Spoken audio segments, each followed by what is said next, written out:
할렐루야. 크신 은혜와 복이 오늘도 예배를 사모해서 함께 하시는 여러분들 가운데 넘치기를 주의 이름으로 축원합니다. 제가 자주 인용하는 분 중에 교육 철학자인 존 듀이라고 하는 분이 있어요. 이분이 90살쯤 되셨을 때 한 신문사의 기자하고 인터뷰를 하는데, 신문사 기자가 물어봤다고 그럽니다. 당신이 이렇게 90살이 되도록까지 건강하고 그리고 그 위대한 인생을 살 수 있는 비결이 뭡니까? 물어봤더니 이 존 듀이의 대답이 이랬대요. 나는 늘 산을 올라갑니다. 이렇게 대답을 했답니다. 산을 올라가는 거하고 위대한 인생을 사는 게 무슨 관련성이 있습니까? 이렇게 물어봤더니 그의 대답이 눈에 보이는 산도 물론이지만 우리 인간은 누구나 다 도전의 산을 올라가야 됩니다. 그렇게 대답했다고 그래요. 그리고 그가 남긴 유명한 말이 이어지는데, 그러다가 더 이상 산에 올라갈 흥미를 못 느끼게 되면 그때가 바로 죽은 날이 된 거다. 이렇게 이분이 대답을 했다는 거죠. 여러분은 어떠세요? 여러분의 인생에 계속해서 도전을 해야 될 어떤 산을 가지고 계십니까? 많은 사람들이 은퇴를 하고 난 다음에는 이제 나는 편안하게 쉬고 놀고 하는 것, 이게 내 인생의 목표라고 생각하고 살아가시는 경우들이 있잖아요. 그죠? 그게 보통 우리들이 일반적으로 살아가는 삶의 모습이 아니겠습니까? 우리가 흔히 그러잖아요. 도전하지 않으면 도태된다, 이런 말들을 합니다. 도태가 된다라고 하는 말은 이런 거라고 그러죠. 쌀뜨물 같은 거 이렇게 물에 씻으면 둥둥 뜨는 가라지 같은 거 있잖아요. 물에 떠내려 보내는 거, 이게 도태래요. 그러니까 우리가 도전하는 인생을 그치게 되면 죽은 쌀뜨물에 나타나는 그 견화 이런 것들처럼 떠나려가고 없어지는 이런 존재에 불과한 것이 되고 만다, 이런 그 말들이 될 것 같습니다. 하지만 막상 도전을 해야 된다, 쉬운 일은 아니죠. 그죠? 뭔가 새로운 일에 도전한다는 게 어떻게 쉬운 일이겠습니까? 긴장을 초래하고 마음의 평화가 깨지고 또 삶에 두려움이 임할 수도 있는 이런 것이 도전이라고 하는 거죠. 그래서 사람들이 도전하기를 주저하게 되는 것, 그것이 일반적인 모습들이라고 할 수 있습니다. 그런데 만약에 존 듀이라고 하면 이게 내 인생의 마지막이구나, 그렇게 생각할 순간이 바로 그런 순간들이라는 거예요. 신자들은 끊임없이 도전하는 인생들을 살 수 있도록 그렇게 구조화되어 있어요. 사실은 우리가 잘 몰라서 그러지, 신앙생활을 한다는 것은 끊임없는 도전의 삶을 살도록 그렇게 만들어진 것과 같은 것이다, 그런 표현을 할 수 있다는 것이죠. 제가 얼마 전에 우리 교회 어머니 기도회에서 이영희 권사님이 색스폰을 부시는 모습을 봤어요. 어머니 기도회에서 우리 권사님이 한 80도 넘으신 걸로 알고 있는데, 그 이영희 권사님이 색스폰을 부시더라고요. 아마 우리 권사님이 어려서부터 색스폰을 부신 것 같진 않고 연세가 드신 다음에 새로운 도전의 일로 아마 색스폰을 부신 것 같은데, 그날 찬양에 맞춰서 너무 색스폰을 잘 부셔가지고 깜짝 놀랐거든요. 왜냐하면 그 곡조를 맞추고 호흡을 맞춘다는 게 그 연세에 쉬운 일이 아니잖아요. 그럼에도 불구하고 당일에 그렇게 색스폰을 부시는 모습을 보면서 참 연세가 들어도 저렇게 도전하는 모습이 너무 멋있다, 이런 생각을 해봤습니다. 우리가 인생이 나는 아무것도 못할 거야, 내 인생은 이 정도 나이에 뭘 하겠어, 이런 생각을 하는 그때가 다시 사실은 아무것도 못하게 되는 때가 되는 것이죠. 그게 아니라 내가 80이면 어때, 내 나이가 어때서, 그러면서 내가 그때도 도전해야 되겠다, 이런 마음을 가지게 된다면 그분은 그렇게 80대에도 색스폰을 불어볼 수 있는 그런 기쁨을 누릴 수 있는 그런 그 자리에 있게 되는 것이죠. 한번 따라서 해봅시다. 주저앉아 있지 말고 더 높은 산을 향해 도전하자. 신자에게는 좀 이런 마음이 있어야 된다는 거죠. 그 삶을 살았던 대표적인 인물, 그가 바로 이 갈렙이라고 하는 인물이라는 거예요. 85세가 됐는데도 그는 그렇게 말하지 않습니까? 여호와께서 말씀하신 이 산지를 내게 주소서. 나는 그 산을 향해서 도전하겠다는 거죠. 여러분, 이게 얼마나 굉장한 일인지를 우리가 잘 몰라요. 젊은 사람들도요, 산지에 도전해서 싸움을 하겠다, 이런 마음을 갖기가 쉽지 않은 때예요. 요즘과 같이 비행기가 있고 요즘과 같이 포사격이 있는 시대에도 고지전을 벌리는다면은 고지 위에 있는 그런 그 사람들하고 고지 아래에 있는 사람들하고 누가 싸우는 게 유리하겠습니까? 마땅히 고지 위에 있는 사람들이 전쟁을 한다면 유리할 수밖에 없는 것이죠. 그래서 어디나 고지를 차지하려고 그렇게 애쓰는 것 아니겠습니까? 그런데 갈렙의 시대에 고지를 향해서 나는 일부러 올라가겠다 싸움을 하는데 노인이 내가 리더가 돼가지고 저 고지 전에 올라가서 싸우겠습니다, 이런 말을 하는 것은 바보와 같은 그런 말이 될 수도 있을 거라는 거예요. 그런데도 불구하고 이 갈렙은 그런 도전을 했고, 그것을 사람들이 무모하다고, 다른 사람들은 그것이 어리석은 일이라고 말했을는지 모르지만 갈렙의 일은 어리석거나 무모한 일로 그쳐지지 아니하고 갈렙이 그 산지를 정복하고야 말았다. 성경은 그렇게 말씀한다는 거예요. 헤브론이 그니스 사람 여분네 아들 갈렙의 기업이 되어 오늘까지 이르렀다라고 14절에 말씀하고 있는 것입니다. 도대체 그는 어떤 마음을 가지고 살았길래, 그의 마음의 기저에는 도대체 어떤 것들이 담겨져 있었길래 85살이 되었음에도 불구하고 주저없이 이런 도전을 할 수 있었는가? 우리가 이런 것들을 좀 알면서 살아가면 우리의 남은 인생길에도 큰 도움이 되지 않겠나, 이런 생각을 하게 되죠. 그래서 오늘 저는 이러한 비밀에 대해서 같이 생각을 하려고 하는 것입니다. 첫째로 이 갈렙은 마음속에 하나님의 약속에 대한 확고한 믿음을 가지고 있었기 때문에 도전할 수 있었고 또한 승리할 수 있었다는 거예요. 그는 하나님의 약속에 대한 확고한 믿음을 표현을 해요. 내 발로 밟는 땅은 영원히 너와 내 자손의 기업이 되리라, 이 약속을 주셨다는 거예요. 그 약속대로 되리라는 것을 나는 믿습니다. 이것이 바로 갈렙의 믿음이라는 것이죠. 하나님의 약속에 대한 확고한 믿음, 이것이 흔들리질 않는 거예요. 그것이 그로 하여금 나이와 상관없는 도전에 나설 수 있도록 그를 이제 충동질하고 그로 하여금 나아가서 정복하게 만들었다, 이렇게 말할 수가 있다는 것입니다. 우리가 말씀을 의지하고 믿는다면 하나님이 주시는 놀라운 승리를 거둘 수 있다. 갈렙은 그렇게 믿었는데 우리는 어떤가, 이런 질문을 해봐야 되죠. 여러분, 많은 사람들이 이런 생각하지 않겠습니까? 늙으면 노년의 안식이나 편안하게 누리다가 천국 가면 되지, 이렇게 생각하기가 제일 쉽지 않겠습니까? 보통은 다 그렇게 생각하는 것이 자연스러우리라고 여겨지는데요, 이 갈렙은 그런 상태에 주저앉아 있지 않았다는 것이죠. 머무르지 않았다는 거예요. 약속을 붙잡고 도전하기로 하고 나아가서 승리를 거두었다는 거예요. 저는 우리의 인생이 승리자가 되고 싶은 마음들이 간절히 있다라고 항상 생각을 합니다. 많은 성도들이 뭔가 새로운 일을 행하고 하나님께 영광을 돌렸으면 하는 그런 마음들을 가지고는 있어요. 그런데 문제는 뭐냐면 약속을 내가 깨닫고 그 약속에 기초해야 된다는 걸 자주자주 잊어버리는 것 같아요. 여러분, 우리의 마음속에 만약에 내가 승리자로 살아가야 되겠다라고 하는 마음이 조금이라도 있다면 우리가 제일 먼저 해야 될 일이 뭐냐면 먼저 하나님의 약속으로 돌아가 보는 거예요. 그리고 그 약속을 믿는 것입니다. 약속으로부터 모든 것이 나온다는 사실을 믿으시기를 주님의 이름으로 축원합니다. 이재성이라고 하는 유명한 축구 선수가 있다고 그러더라고요. 저는 이름을 처음 들어봤는데 국민일보에 간증이 나와서 좀 읽어보게 됐어요. 이재성이라고 하는 선수는 독일인가에서 지금 우리나라 아마 국가대표도 하고 독일에서 지금 뛰고 있는 그런 우리나라 선수들 중에서는 상당히 잘 나가는 그런 유명 선수인 모양입니다. 그런데 이 사람은 원래 무신론자였다고 그래요. 자기 형수하고 자기 선배 축구 선수인 김신욱 선수라고 하는 사람이 자기를 위해서 중보기도를 많이 해주고 또 자기에게 끊임없이 복음을 전해 주었다는 거죠. 근데 2018년에 그렇게 복음을 열심히 전해주는 김신욱 선수의 그 말을 듣다가 거절할 수가 없어서 2018년도에 교회를 따라 나갔다가 그때 거기서 변화를 받았다는 거예요. 신욱이 형이 저를 데리고 다니면서 복음을 끊임없이 들려줬고 믿음은 들음에서 난다는 말씀을 실감하는 순간이 바로 그날이었다라고 그가 고백을 하면서 하나님의 때는 정말 완벽하다고 그가 고백을 해요. 이런 그 경험을 한 다음에 정말 하나님이 말씀대로 행하시는 분이구나라고 하는 그것을 알게 된 이 사람이 하나님의 말씀을 붙잡았다는 거예요. 그러면서 자기의 인생에 대해서 이재성 선수가 뭐라고 고백하냐면 삶의 모든 가치관이 바뀌게 됐다는 거예요.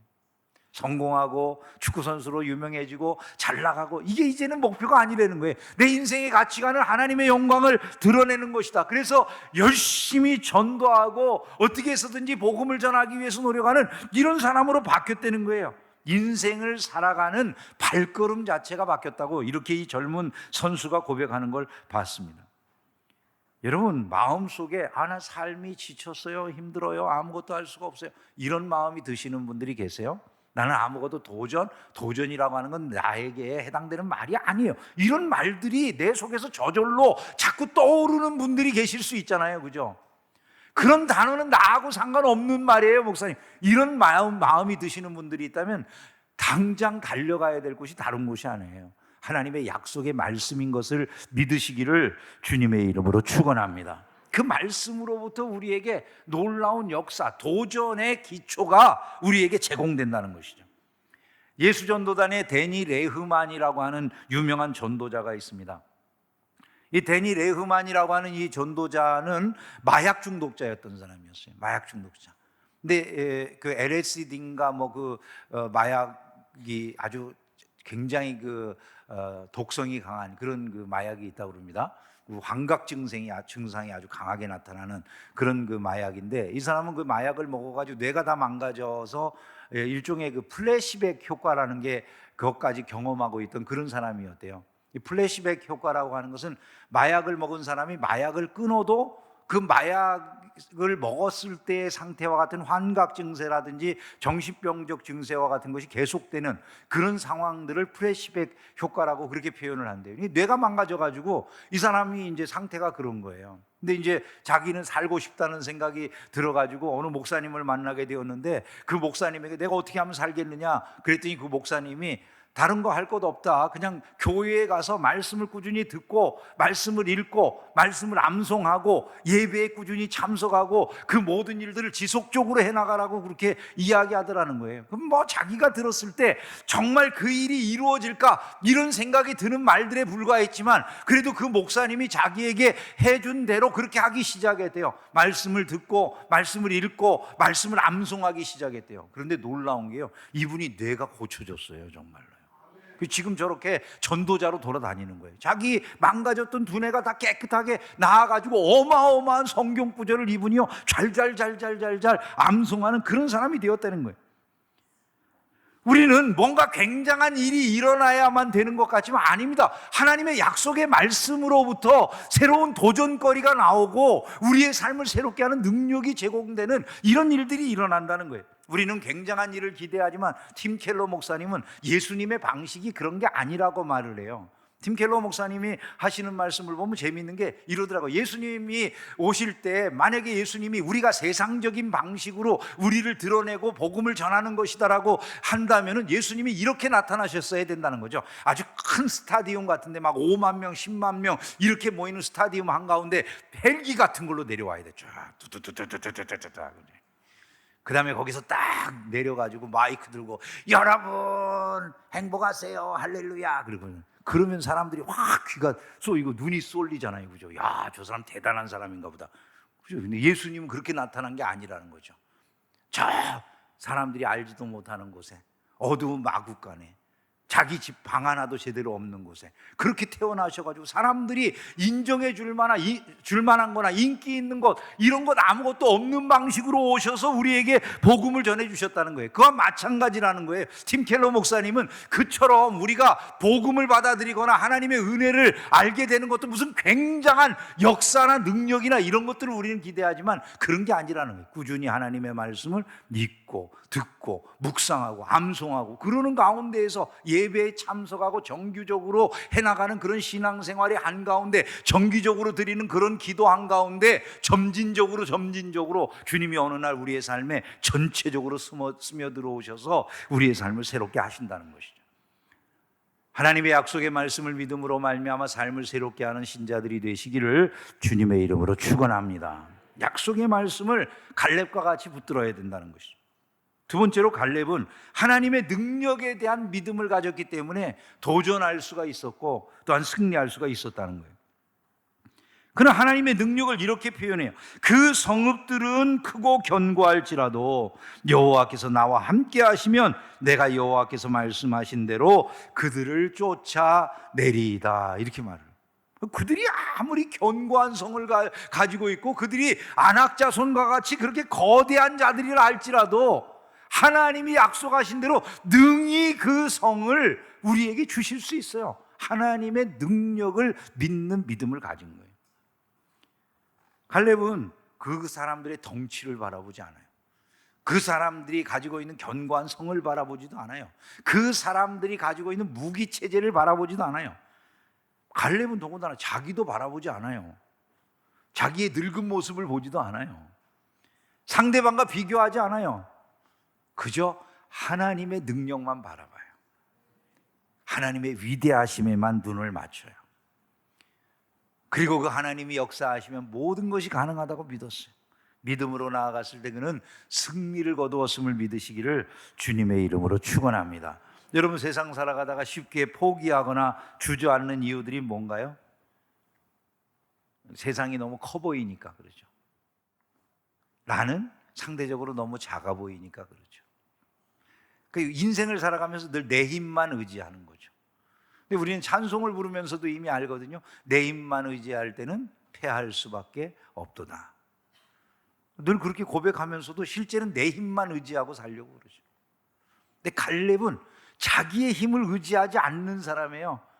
철저하게 하나님의 힘만을 의지하고 살아가는 그런 사람이에요. 여러분, 우리가 젊고 혈기가 왕성할 때는 우리의 힘을 의지하고 살아가야 됩니까?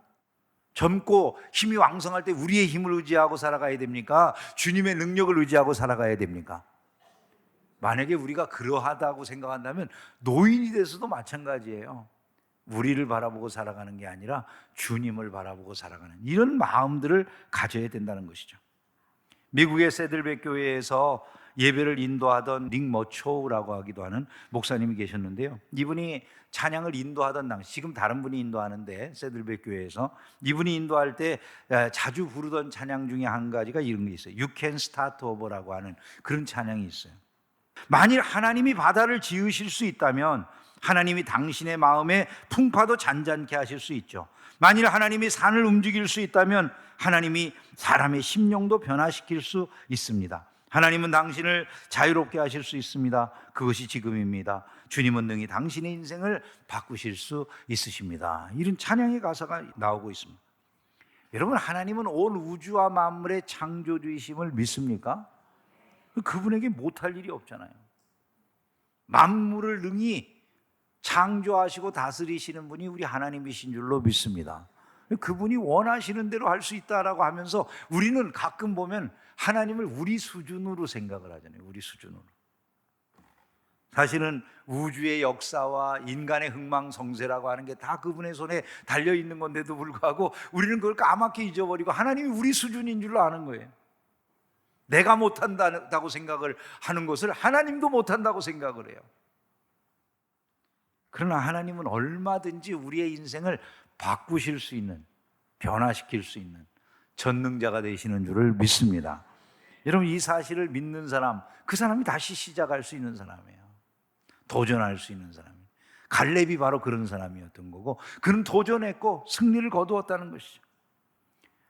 우리는 바로 그러한 신앙을 가진 자들로 살고 있음을 항상 기억을 해야 되는 것이죠. 내가 가진 신앙이 얼마나 고귀한 것인가를 알고 끊임없이 도전하는 신자들이 되기를 주님의 이름으로 축원합니다.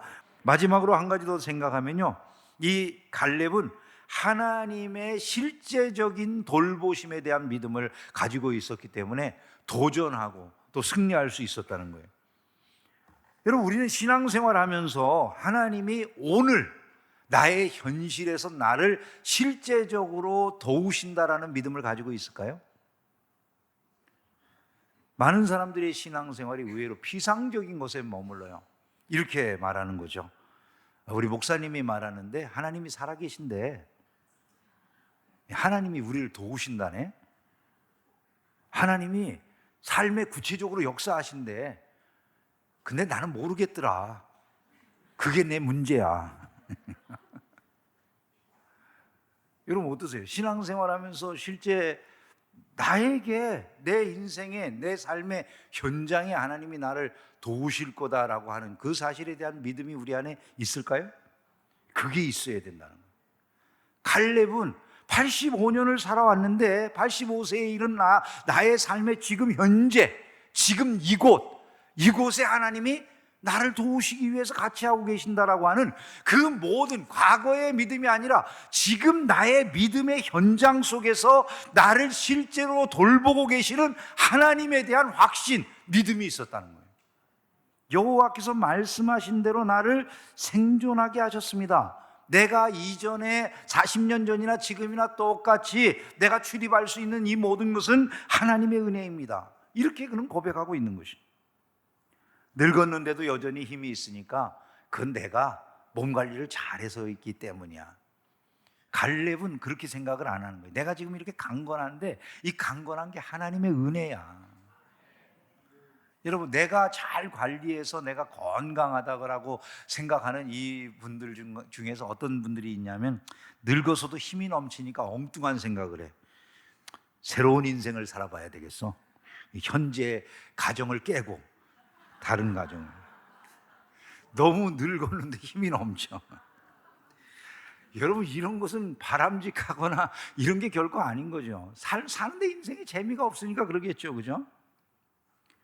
자기의 개인적인 삶이 인생의 그냥 모든 것인 줄 알아서 그래요. 근데 갈렙은 그런 사람이 아니에요. 내 인생이 나에게 그치는 게 아니라 내 인생은 하나님을 위한 목적이 있다고 생각하는 것이죠. 그래서 갈렙은 자기의 인생을 하나님께 드리기로 결심을 해요. 그날의 여호와께서 내게 말씀하신 이 산지를 내게 주소서. 하나님이 지금도 나를 붙잡고 계시는 거예요. 내가 건강한 곳, 내가 이렇게 자유롭게 출입할 수 있는 것, 그거 다 하나님의 은혜예요. 그분이 나를 붙들어 주시기 때문에 내가 지금 이렇게 살 수 있는 거예요. 그러므로 나는 내 모든 삶을 다 하나님께 드리고 싶어요. 이런 고백과 같은 것이죠. 그는 그것 때문에 삶에 도전할 수가 있었다는 거예요. 저와 여러분의 인생에서 정말 소중한 가치, 그것들이 무엇입니까? 하나님이 실제로 우리의 삶을 도우신다는 믿음을 가지고 하루하루를 살아가고 계십니까? 저와 여러분 안에 갈렙의 믿음이 함께하기를 주님의 이름으로 축원합니다. 그저 하나님은 멀리 저 우주 안에 계셔서 우리의 일에는 아무런 관심도 기울이지 아니하고 그냥 우리하고 멀리 떨어져 계신 그런 호호 할아버지와 같은 이런 분이 아니시라는 거죠. 우리의 삶의 현장 속에 들어오시고 우리의 삶을 간섭하시고 만져주시고 새롭게 하시는 하나님이신 줄로 믿습니다. 멀리 계시는 것이 아니라 가까이 계시고 임마누엘의 주로 우리와 동행하시는 분이시다라는 사실을 알아야 된다는 것이죠. 갈렙은 바로 그런 믿음을 가졌기 때문에 새로 도전할 수 있었고 모든 젊은이들조차도 할 수 없었던 그런 도전의 아이콘이 될 수가 있었던 것입니다. 말씀을 맺겠습니다. 킬리만자로의 눈이라고 하는 해밍웨이의 소설이 있죠. 이 소설에서 영감을 받아가지고 양인자라고 하는 사람이 킬리만자로의 표범이라고 하는 그런 그 조용필 씨의 노래를 작사를 했어요. 이 킬리만자로의 눈이라고 하는 그 소설에서 영감을 얻은 거라고 그러더라고요. 조용필의 노래 가운데서 제일 가사가 예쁜 노래 중에 하나로 평가가 되고 있는데 아마 여러분들도 많이 들어보셨을 거예요. 시작이 이렇게 무슨 넋두리 같은 말로 시작되는 그 노래죠, 그죠? 먹이를 찾아 산기슭을 헤매는 하이에나, 나는 하이에나가 아니라 표범이 되고 싶다. 이렇게 시작. 아주 멋있잖아요, 그죠? 굉장히 멋있게 시작이 되고 난 쭉 가서 얘기하는 게 나오다가 이제 노래가 따라 나오잖아요. 바람처럼 왔다가 이슬처럼 갈 수는 없잖아요. 참 노래가 폼이 나요. 멋있어. 근데 별로 그렇게 인기를 조용필의 다른 노래처럼 인기를 끌지는 못했던 것 같아요. 창밖의 여자라든지 뭐 이런 노래처럼 대박을 치지는 못했는데 하여간 이 노래가 있어요. 유명한 가사의 노래가 있는데 왜 인기가 없나 그랬더니 끝부분에 이런 게 나오더라고요. 고독한 남자의 불타는 영혼을 아는 이 없으니 또 어떠리, 뭐 이런. 그러니까 이게 남자들의 노래인 거야. 그러니까 여자들이 음악은 여성들이 많이 불러주셔야 소통이 될 텐데 고독한 남자의 어쩌고 저쩌고 이렇게 나오니까 이제 별로 이게 히트는 못 친 것 같은데 그래도 하여간 가사가 되게 이쁘게 돼 있어요. 근데 가사의 내용은 이런 것들입니다. 뭔가 도전해야 된다는 거예요. 도전해요. 내가 산 흔적일랑 남겨둬야지. 한 줄기 연기처럼 가뭇 없이 사라져도 빛나는 불꽃처럼 타올라야지. 묻지 마라. 왜냐고 왜 그렇게 높은 곳까지 오르려 애쓰는지 묻지를 마라. 고독한 남자의 불타는 영혼을 아는 이 없으면 또 어떠리. 이렇게 이제 가사가 진행되거든요. 이 양인자 씨가 요 글을 쓴 요 작사를 한 이유가 있대요. 해밍웨이의 소설에 이 부분이 있는데 비슷한 이야기가 나오는 부분이에요. 해밍웨이의 소설 그 킬리만자로의 눈의 첫 부분이에요. 킬리만자로는 높이 19,710피트, 눈으로 뒤덮인 산으로 아프리카 대륙의 최고봉이다. 이 봉우리에는 한 마리의 표범 사체가 얼어붙은 채 쓰러져 있다. 도대체 그 높은 봉우리에 표범은 왜 올라갔으며 무엇을 찾고 있었을까? 그것을 설명해 주는 사람은 아무도 없다. 이런 식으로 이제 그 소설이 시작이 되거든요. 그 소설의 서두에서 던지는 그 수수께끼 같은 질문을 이 양인자 씨가 자기 나름대로 생각을 해가지고 그 대답으로 내놓은 게 이 노래 가사인 거예요. 그러니까 이 양인자 씨는 이 소설에서 던지고 있는 그 수수께끼 같은 그 질문에 대해서 뭐라고 대답을 하고 싶은 겁니까? 그 표범은 괜히 그 산정에 올라가서 죽은 게 아니라는 거예요. 원래 표범이라고 하는 이 사나운 짐승과 같은 것들은 그렇게 산 꼭대기에 올라가서 먹이를 구할 필요가 없다는 것이죠. 그건 먹이가 풍부한 곳에서 먹이를 구하고 산 꼭대기 얼음이 있는 곳 같은 건 갈 필요가 없는데도 불구하고 이 표범이 그곳에 간 이유는 다른 게 아니라 다른 것을 보는 눈, 그러니까 꿈이 있고 비전이 있었다라고 하는 그런 식으로 그걸 풀어낸 거예요. 하여간 참 아름다운 그 가사고 아름다운 이해의 방식이다, 이런 생각이 듭니다. 한 가지 기억해야 될 것이 있어요. 우리 인생길에서요, 우리도 많은 선택의 기로에 서죠, 그죠? 현실에 만족하면서 그냥 현실의 안일함에 빠져가지고 시간이 지나가기를 기다리면서 인생을 살아갈 수도 있어요. 뭐 남들이 그렇게 산다고 해서 뭐라고 하지도 않죠. 은퇴할 연령에 이른 분들이라면 더더욱 뭐라고 하지도 않죠.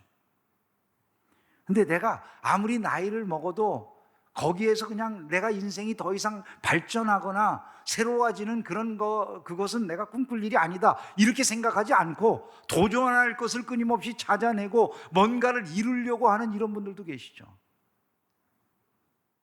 근데 여러분, 인생을 결국 멋지게 살았다라고 하는 이야기를 듣는 사람들은 대부분 다 그렇게 도전하는 분들이잖아요. 저와 여러분들은 이런 것들 중에서 선택할 수가 있다는 거예요. 삶이 이것이 전부다, 이렇게 생각되십니까? 아닙니다. 우리 신자는요, 원래 그렇게 지어지지 않은 자들이라는 거예요. 신자는 도전하는 산 정도가 아니라요, 날마다 이 산보다 더 높은 가치, 하나님 나라의 가치라고 하는 것을 바라보고 살아가는 자들이라는 거예요. 그래서 성경이 우리에게 뭐라고 말합니까? 너희는 위의 것을 찾으라 그러잖아요. 위의 것을 찾으라. 그러니까 신앙생활이라고 하는 건 이 세상 것이 어느 정도 만족하니까 이거 만족스러워요, 이 세상 것이 어느 정도 채워졌으니까 난 이것이면 충분해요, 이게 아니라는 거예요. 우리는 날마다 도전할 수밖에 없는 정체성을 가진 사람들이라는 거죠. 왜냐하면 우리의 가치는 이 세상의 가치가 아니라 저 영원한 하나님 나라의 가치이기 때문이라는 것이죠. 갈렙은 바로 그런 자세를 유지하고 살았다고 말할 수 있는 것이고, 그 도전의 결과 그는 그 어떤 사람도 해내지 못한 모든 오고 오는 세대의 도전의 아이콘과 같은 사람이 될 수가 있었다는 거예요. 여러분, 사실 젊은이들조차도 도전하기 쉽지 않았고, 갈렙은 원래가 그 출신이 그니스 사람 여분네의 아들 갈렙 이러잖아요. 그러니까 본래가 이 유다 지파의 족장이기는 했지만 그 본래 출생부터 뿌리부터 찾아보면 이 사람의 근거는 유다의 순수 지파가 아니라는 거예요, 혈통이. 그럼에도 불구하고 그 모든 제한을 넘어서서 가장 위대한 자취를 남기는 이런 사람이 될 수 있었던 것, 그건 다른 것이 아닙니다. 하나님의 약속을 믿고 하나님의 능력을 믿고 하나님이 오늘도 나의 도우심이 된다는 이 현실적 도우심이 되시는 하나님에 대한 믿음을 가지고 있었기 때문에 그가 결국 도전에서 승리자로 우뚝 설 수가 있었기 때문이라는 거예요. 주님은 우리를 그와 같은 자리로 부르고 계심을 믿으시기를 주의 이름으로 축원합니다. 저와 여러분들의 삶의 방향, 이것이 이제 지금부터가 더 중요할 거예요. 세상이 변하고 바뀌고 있지 않습니까? 변화무쌍한 세상 한가운데 주님이 주시는 무한한 기회들은 누가 잡게 될 것 같으세요? 하나님 안에서 두려움 없이 세상을 향해 도전하는 사람들이 잡게 될 줄을 믿습니다. 그 주인공이 여러분들이 다 되시기를 주의 이름으로 축원합니다.